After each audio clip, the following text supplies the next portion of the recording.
Espectadores de... Hola, Llamaldo, felicidades. Gracias. Has llorado y todo, habéis hecho historia.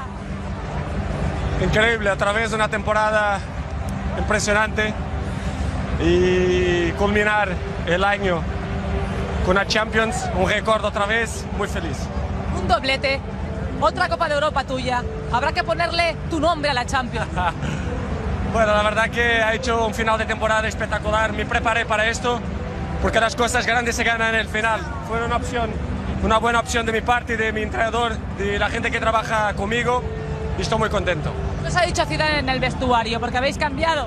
No, siempre una charla positiva porque cree mucho en nosotros, sabe que somos un equipo muy buena y por eso demostramos en el segundo tiempo que somos muy buenos. Esta es tu Champions, ¿no? 3 al Bayern, 2 al Atleti, 2 a la Juve.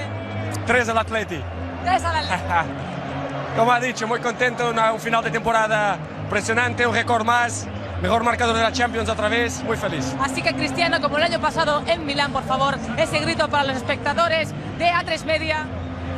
No escuché. Ese grito tuyo para los espectadores de A3 Como el año pasado en Milán, claro que Muy sí, bien. con su hijo, al que le da besos, Cristiano. Hoy fue magnífico lo de Cristiano, ¿eh?